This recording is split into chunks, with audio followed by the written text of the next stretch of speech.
안녕하세요. 오늘은 지난 시간에 이어서 대하 역사소설 양만춘 황금 3조고에 대한 이야기를 해보도록 하겠습니다.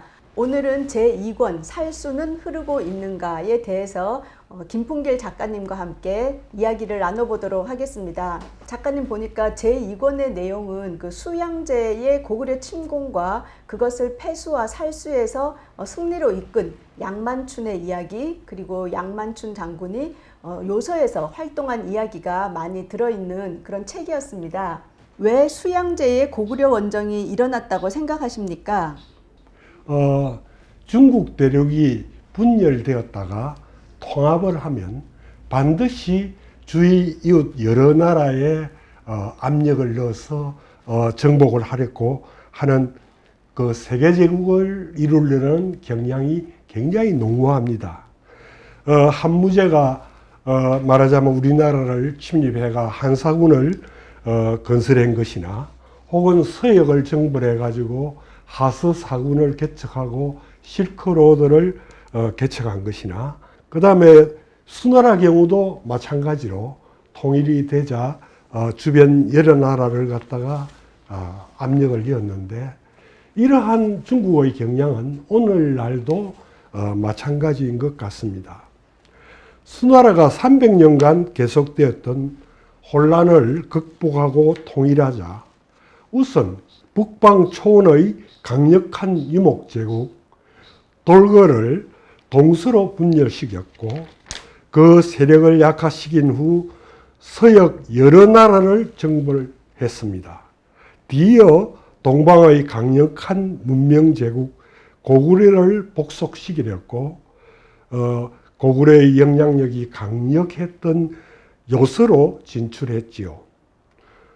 수문제가 외교적인 책락은 물론이고 전쟁까지 일으켰다가 무참히 패배하고, 고구려가 의연히 버티자 수양제가 온 나라 힘을 기울여 대대적인 원정을 감행하게 되었습니다.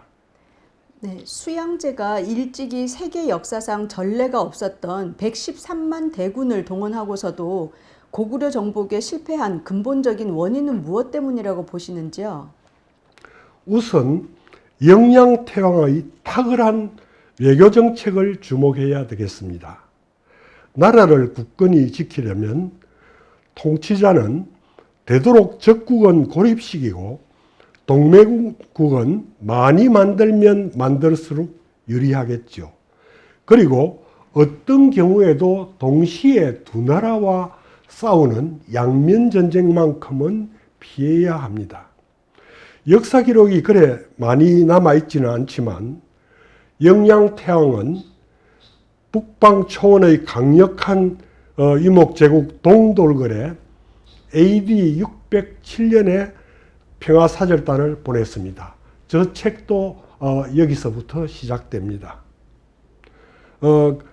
그리고 또 한편 배후의 가상적국인 신라를 견제하기 위해서 외국과 긴밀한 동맹관계를 구축해서 수나라의 침공에 대비했습니다. 특히 수양제의 침략 때 동돌궐 11카칸이 우호적 중립을 유지하게 한 것은 전쟁의 성패를 좌우할 만큼 크나큰 외교적 성과였습니다. 수양제가 고구려를 원정하기 불과 5년 전만 해도 계민가한이 수나라 장안을 찾아가서 머리를 조아릴 정도로 친중국 국가였던 돌궐이 그처럼 짧은 동안에 고구려의 우호적인 중립국가로 바뀐 것은 엄청난 국제 정세의 변화였고 믿기 어려울 만큼 큰 행운이며 기적이었습니다. 만약 수양제의 원정군에 강력한 유목제국 돌궐의 기병대가 참전했다면 큰일 날 뻔했으니까요.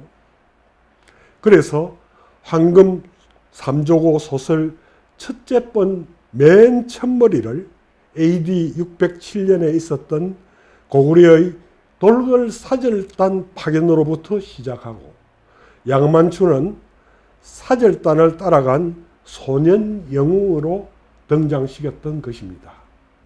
또한 성리의 원동력은 우리 역사상 유일한 제국 고구려 백성의 굳게 뭉친 힘 때문이지요. 합의에 따라 통치하는 공화정 정치 체계의 열린 사회에서 좋은 교육을 받은 데다 하늘 백성으로 삶과 죽음을 달관했던 고구려군이 황제의 가혹한 전제 정치에 시달리면서 전쟁터에 억지로 끌려 나왔던 수나라 군대와 싸움에서 승리하는 것은 어찌 보면 당연한 결과라고도 할 수가 있겠습니다. 그 다음 수나라 통치자 양제에 비해서 훨씬 지도력이 뛰어났던 을지문덕의 전쟁 지휘 능력 역시 고구려가 압도적인 승리를 거두는데 한몫을 했다고 하겠습니다. 전쟁 중에 을지문덕이 수나라 진영을 찾아갔다는 기사가 있는데 그것을 보면 을지문덕의 여유만만한 면모가 눈에 보이는 듯 합니다. 황금 삼조고를 읽다 보니 책 뒷부분에 첨부된 깊이 읽기가 유난히 눈에 띄는군요. 5권에 쓴 걸 모두 합치면 100페이지가 될 방대한 분량인데 논문이나 전문 학술서와 달리 소설에서는 이제까지 거의 본 적이 없는 새로운 시도여서 무척 기이하면서도 낯설게 여겨졌습니다. 제2권을 쓰는 데는 수양제의 고구려 원정에 대한 역사 기록이 비교적 많이 남아있고 이를 기록한 위증이 편찬한 수서는 공정한 관점에서 쓴 훌륭한 역사서란 평을 받고 있으니 선생님께서는 초원과 사막의 나라와 달리 구체적 사실에 따라 쉽게 쓸 수 있었겠군요. 역사란 무엇인가란 에드워드 카의 책에 의하면 역사를 과거에 실제로 일어났던 사실과 이를 기록한 역사 기록, 그리고 이러한 역사 기록을 바탕으로 역사가들이 연구 검토하여 확립되고 공인된 역사적 사실로 구분하더군요. 그리고 많은 평론가들은 역사 소설을 쓸 때 작가가 문학적인 상상력을 활용하는 창작을 인정하면서도 그 창작은 최소한 실제로 일어났던 사실을 밑바탕으로 삼고 역사가들에 의해 공인된 역사 기록과 역사적인 사실을 왜곡하지 않아야 한다고 강조하더군요. 그런데 양만춘의 요서 원정은 어느 역사책에서도 찾아볼 수 없는 기발한 문학적 창작물이 분명하니 역사 왜곡의 문제가 생기지 않을까 싶은데요. 우리 역사 바로 알기를 주관하는 책임자로서야 당연히 제기할 수 있는 질문이 되겠네요. 저도 그와 같은 평론가의 주장에 전적으로 동감입니다. 그러나 전제 조건이 하나 있습니다. 예컨대 로마사를 연구하는 경우처럼 수많은 역사 기록과 다양한 금속물이 남아있고 서로 이해관계가 다른 여러 나라의 역사가들이 허다한 역사 연구서를 통해서 발표한 치열하게 검증된 그러한 역사적 사실이라면 그와 달리 쓴 역사 소설은 역사 왜곡이라고 비난받아서 마땅할 것 같습니다. 그런 점에서 로마인 이야기를 쓴 시오노 나나미 같은 분은 지극히 행복한 사람이라고 하겠죠. 그러나 고구려 역사, 특히 수단과 70년 전사 기록은 우리 측 입장에서 쓴 기록은 전혀 남아있지 않고 적척인 중국인의 일방적인 기록뿐입니다. 삼국사기는 사마강의 자치통감을 옮겨 적은 데 불과합니다. 이런 형편이니 어떻게 제대로 진실을 밝히겠습니까? 아무리 역사 기록은 성리자가 남긴 기록이지만 역사의 진실을 밝히려면 제각기 다른 입장에서 쓴 상반된 기록이 남아 있어야 이를 비교 검증해가지고 잘못을 바로잡고 실체적 진실에 접근할 수 있지 않겠습니까? 저도 처음에는 로마인 이야기처럼 객관적 관점에서 쓰는 고구려 사람 이야기를 써보고 싶었습니다. 그러나 역사 자료가 너무 없어서 저는 중간에 포기하고 황금 삼조고라는 창작 소설을 쓸 수밖에 없었던 것입니다. 위증의 수서가 사실관계에 치밀하게 고정한 양설한 것 사실입니다. 특히 수양제의 고구려 원정에서 패전 사실은 아주 자세히 기록했습니다. 어느 나라 역사서에서 원정군 총수는 113만 3,800명이고 별동군은 30만 5천이었는데 살아 돌아온 자가 겨우 2,700명 뿐이었다고 자기네의 참혹한 패전을 100명 단위까지 자세히 소개한 그런 역사서가 세상 어디에 있습니까? 그러나 수나라를 멸망시키고 당나라를 건국한 것의 정당성을 강조하기 위했을 때에만 이런 자세하고 진실한 것이 적혀 있었지, 그 외의 기록은 여전히 중국인 특유의 중국은 높이고 주변 오랑캐는 낮추고 자기네들의 수치스러움은 감춰버리는 중국인 전통적인 역사 기록 방식에서 수서 역시 벗어난 것이 아닙니다. 따라서 양제의 잘못을 드러내가 건국의 정당성을 강조하는 것과 관련 없는 모든 부분에서는 이런 중화 사상에 오염된 중국인 일방적인 그런 주장을 여전히 펴고 있는 것이 사실입니다. 그런데 그나마 엉터리 기록이라도 남아있다면 우리는 이를 뒤집어 보기도 하고 또 전쟁 전체적인 상황과 서로 대조해 가면서 이래 해석해서 바로잡을 여지라도 있지만 자기네가 불리하다고 판단해가 아예 기록조차 남기지 않았을 때에는 역사적 진실은 영영 어둠 속에 묻혀버리고 맙니다.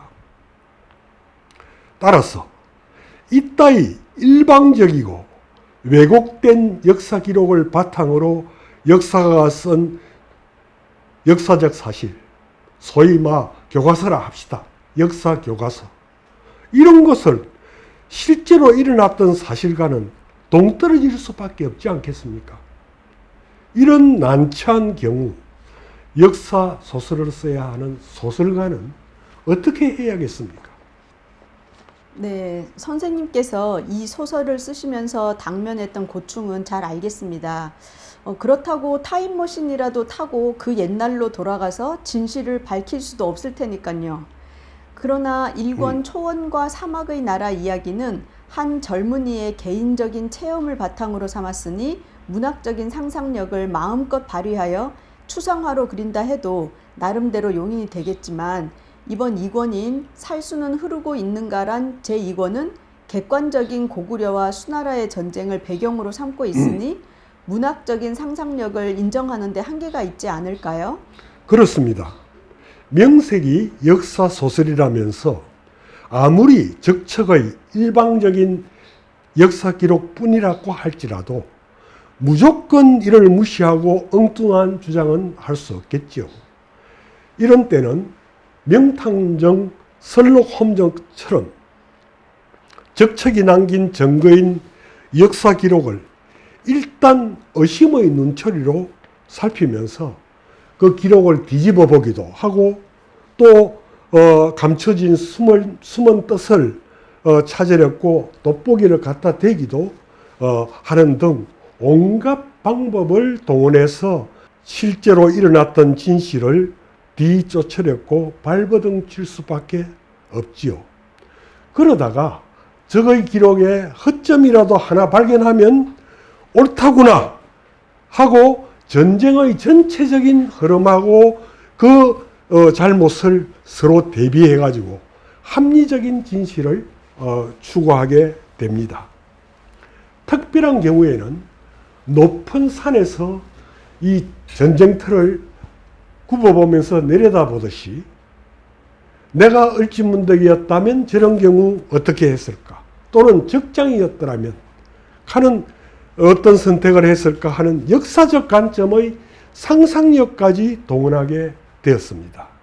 그러한 노래 끝에 나온 것이 요서 원정입니다. 그러나 합리적 타당성이 있어야 독자들에게 떳떳이 내세울 수 있겠기에 이러한 상상력을 동원하게 된 배경과 그 까닭을 설명하다 보니 일찍이 우리나라 어떤 역사소설에도 없었던 깊이 읽기라는 수다꾼 안학내의 넋두리처럼 소설의 끝머리에 덧붙이게 된 것입니다. 그런 점에서 역사적 진실을 탐구하는 역사소설가와 역사 기록에 얽매일 수밖에 없는 역사가의 시각이 경우에 따라 전혀 다를 수밖에 없겠지요. 역사적 사실을 바라보는 역사 소설가와 역사학자 시각의 차이라니 그거에 대해서 좀 설명을 부탁드리겠습니다. 예컨대 적척이 실제로 남긴 유일한 어떤 역사 기록에서 수십만 원정군이 패배하고 돌아가면서 죽은 병사는 2,000명, 그러나 출전할 당시의 말 중에서 죽은 말이 7할 내지 8할이라고 이렇게 기록했다면 역사가들은 그 기록이 터무니없다는 것, 그 뻔히 짐작이 가겠지만은 이와 다른 기록이나 어떤 증거물이 없다면 이 잘못된 기록의 덫에서 벗어나지 못하겠죠. 그러나 역사 소설가라면 다릅니다. 이런 상식에 어긋난 기록은 가감하게 분석하고 그 진상을 파헤치는 게 당연하지 않겠습니까? 수십만 대군이 자기 나라 안에서 수개월간 야전 훈련을 혹독하게 치렀다고 해도 병들거나 사고로 죽는 병사가 수천 명이 넘을 텐데 하물며 적국의 원정 가서 격렬한 전투를 하고 갔는데 끌고 간 말의 7, 8알이 죽고 간신히 돌아왔는데 죽은 병사가 겨우 2,000명? 그 말이 되는 소리입니까? 그런 경우 역사 소설가라면 합리적인 상상력을 발휘해서 기병을 비롯한 원정군의 가반수가 죽거나 포로가 되었다고 참혹한 패전 사실을 생생하게 묘사하지 않겠습니까? 이게 바로 역사 소설가의 특권이 아니겠습니까? 네, 적측의 일방적인 기록뿐인 특이한 경우에 역사 소설가에게 주어진 특권이라고 생각하시는군요. 무척 재미난 발상인데요. 그런 관점에서 역사를 보고 깊이 읽기에 자세히 설명한 것과 연결시켜 그 당시 상황을 유추해 본다면 요서 원정뿐 아니라 단문진의 전사라든지 양만춘의 양제의 습격같이 역사책에 나타나지 않은 사실을 다룬 것도 납득할 수 있겠습니다.